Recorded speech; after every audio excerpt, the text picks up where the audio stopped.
Hey folks, Fernando Jr. video for the Modern Survivalist. I just want to check out for a second here in this short video how well these two chop, because I'm of the impression that this is actually a fantastic chopper for the weight and size, the Glock knife. So I'm going to be comparing to the Schrade SCHF9, which is a larger, much larger knife, much heavier knife as well, 15.7 ounces versus 7.5 I believe for the Glock, so it's over twice as much in terms of weight, but I'm not so sure if it translates so well into chopping ability. Let's check it out with a little test here and see how well they go through this piece of pallet wood.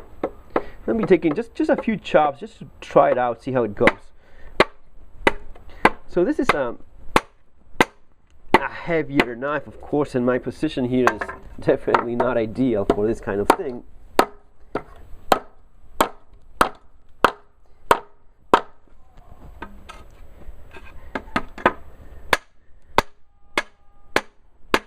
As you see, I can somewhat,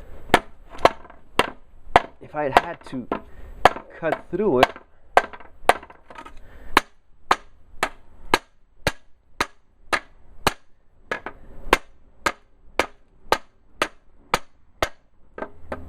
let's use more of the tip there.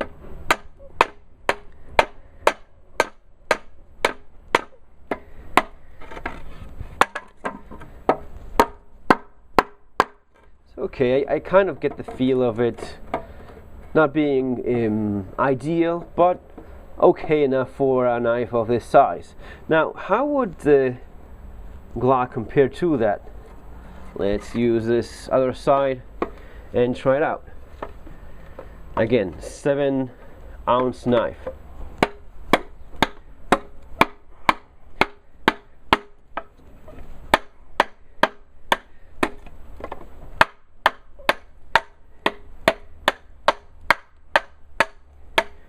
Well, the first thing I can tell you, it's of course easier to swing because the grip is a little bit more comfortable.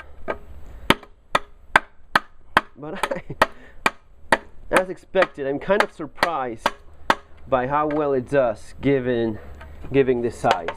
It is definitely now for this kind of thing you feel the lack of weight.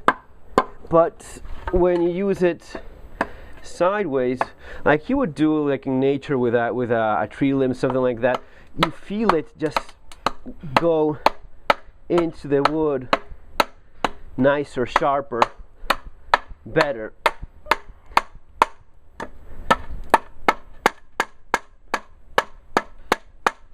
So all in all, not a bad knife. It's not a chopping knife, it's not a big chopping knife, but this is actually a fighting knife.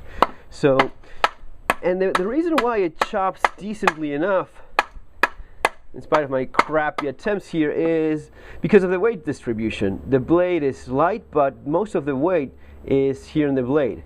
It's actually a thick blade as well, so it batons nicely through wood. I was doing a little bit of a drop test, broke the tip there when it hit concrete, and that's kind of expected. It's, you know, steel, especially a thin, narrow tip, is always going to be losing against concrete every single time. But it's just let me check the mode there. Just a small chip there. It's not that the tip broke off. It's still very much a knife that you can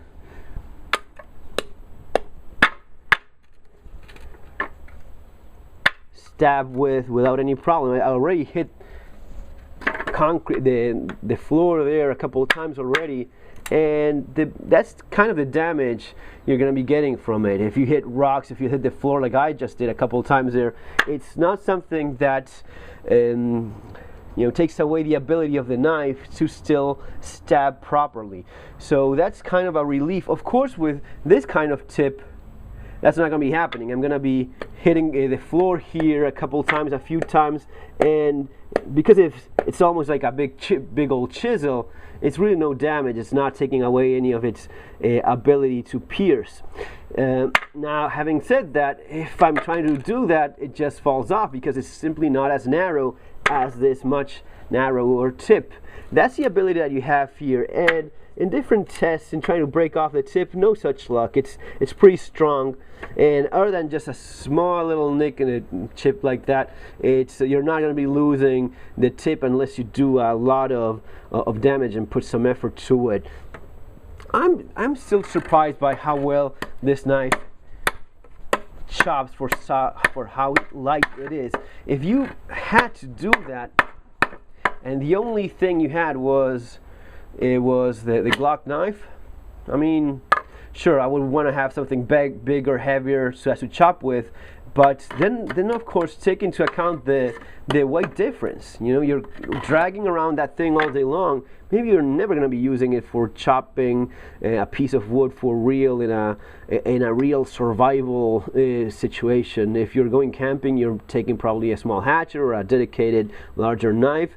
As an emergency thing, what are the chances of you having to do this in an emergency rather than having to use it for something like self-defense? Far more likely. Being realistic about the things that people face on their daily basis. For that kind of thing, better. But I still love how well balanced this little knife is. How, in spite of being so light, affordable, cheap, very sharp still, it's actually much sharper than the Schrade. It still has those things going for it. Guys, I'm going to be doing a follow-up video with putting this knife together into a small survival knife kit. Let's see how that goes. See you on our next video. Have an awesome day.